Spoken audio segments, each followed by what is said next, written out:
fabled heat, where magic meets desire. Subscribe to ignite the fantasy. The scent of incense clung to my armor, a cloying sweetness that felt less like sanctity and more like a shroud. It permeated the steel, woven into the leather straps, a second skin I hadn't asked for. I knelt in the Hall of Echoes, the polished marble cold even through the layers of padding.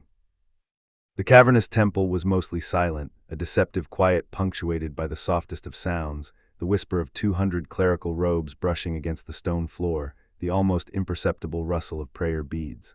My sword, Dawnbite, lay naked across my knees, the polished steel reflecting the fractured light that streamed through the stained glass windows depicting scenes of long-forgotten saints. Each pane seemed to judge me. The clerics' hymns buzzed against my spine, a low thrumming that resonated in my bones. Their magic, potent and ancient, thickened the air until it felt like wading through honey, each breath a conscious effort. They called it a blessing, a bolstering of my strength before facing the inevitable. I called it suffocation. A gilded cage built of faith and expectation. I hated feeling contained. "You're late, Sir Elara."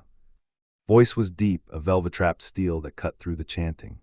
High Cleric Thalos loomed above me, a figure sculpted from shadow and light. His ivory robes were embroidered with gold thread that shimmered like dragon scales, catching the light with every subtle movement. His eyes, they were the color of storm-struck seas, perpetually churning with power and something else I couldn't quite decipher. They raked over me with the warmth of a winter tide, assessing, judging. I felt exposed, stripped bare under his gaze. "Prayer takes time," I said, rising slowly. My armor creaked in protest, the sound obscene in the holy silence. It was old, battle-scarred, a testament to years spent on the front lines, a life lived outside the walls of the Order. "Unless you prefer I charge into battle unblessed," a challenge thinly veiled. I needed to remind him, and perhaps myself, that I wasn't entirely reliant on their magic. A muscle twitched in his jaw, a flicker of annoyance. He rarely showed such blatant emotion. "Your singularity is a burden, not a virtue, Elara. The Order provides 200 souls to maintain the wards, to fuel the enchantments that keep you viable. You do well to remember that." Before I could formulate a retort, a horn shattered the sanctity of the temple. A long, mournful blast that echoed through the stone halls, vibrating in my chest. "Dragon." The single word hung in the air, heavy with dread. The temple shook, dust raining from the rafters as screams erupted beyond the walls, carried on the wind. Panic, raw and untamed, began to ripple through the ranks of the clerics. Thalos' hand closed around my bracer, his fingers burning through the metal, a surge of power that made my teeth ache.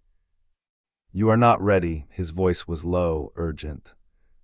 I wrenched free, ignoring the sting of his magic withdrawing. I was born ready. It wasn't bravado. It was a cold, hard truth forged in years of relentless training and countless battles.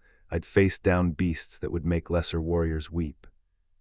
The beast was a nightmare of molten gold, scales shimmering like 1,000 suns.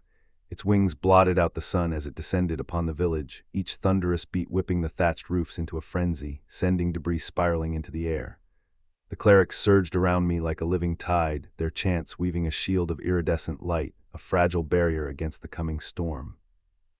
Useless, dragons fed on magic, they thrived on it. This shield wouldn't hold for long.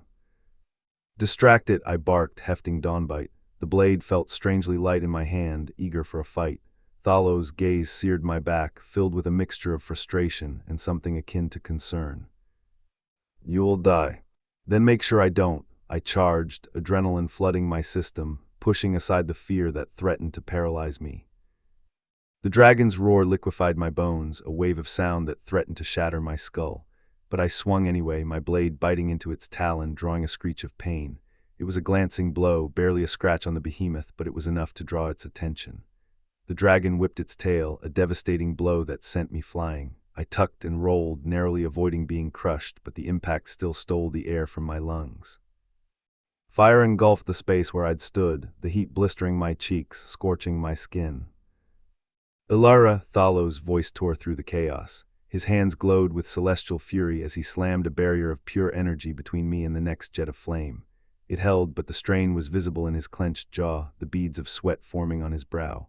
Our eyes locked, a heartbeat too long before the dragon struck again, forcing him to reinforce the shield. We fought like that for hours, me a flicker of steel in the inferno, a desperate dance of evasion and attack. Him an unyielding lighthouse in the storm, tirelessly channeling his magic, protecting me, shielding me. By the time the beast, wounded and enraged, finally retreated, disappearing into the smoke-filled sky, my armor was slag, fused, and broken. My skin was slick with blood and sweat, every muscle screaming in protest. I collapsed against a shattered barn, the wood splintering beneath my weight. Thalos was beside me instantly, his healing magic already prickling across my skin, knitting together torn flesh and soothing burned nerves. "Foolish," he murmured, his voice rough with exhaustion, but his thumb grazed the unscarred flesh beneath my collarbone, lingering for a moment that felt impossibly long. A small, almost imperceptible gesture that sent a jolt through my weary body. "You're welcome," I croaked, my throat raw. His breath hitched. Around us the clerics murmured, their disapproval a living thing, a palpable weight in the air. They didn't approve of my recklessness, my defiance, my connection to Thalos. They came at dusk, not one dragon but 3, larger, more ferocious, their scales the color of obsidian. Thalos stood beside me now, his robes singed, his magic fraying at the edges, but his gaze unwavering. Our fingers brushed as he passed me a vial of liquid starlight, its luminescence casting an ethereal glow on his face. "Drink, it'll dull the pain, replenish your reserves." I knocked it back, the potion burning like a kiss, a searing heat that spread through my veins, momentarily eclipsing the agony. "When this is over," I began, but the words caught in my throat. "Don't," he interrupted, his voice breaking. "Don't say goodbye." The largest dragon dove, its maw gaping, revealing rows of teeth like jagged daggers. I lunged, Dawnbite screaming through the air, and missed. The dragon's fire enveloped me, a searing inferno that consumed everything. For a moment there was only agony, then cold. Thalos' arms encircled me, his body shielding mine as his magic ruptured, a supernova of light and ice, a desperate attempt to contain the flames. The dragon recoiled, screeching in fury, but the cost was written in Thalos' ashen face, the blood trickling from his lips, staining his ivory robes. "Elara," he gasped, sinking to his knees, his grip tightening around my hand. "Take my hand, take it." I did. Our palms fused, his power flooding me in a torrent, overwhelming, exhilarating. The clerics' hymns rose to a fever pitch, their voices blending into a single, desperate plea.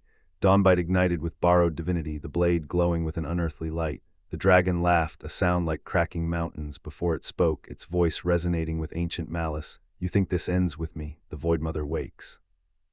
Then the world exploded.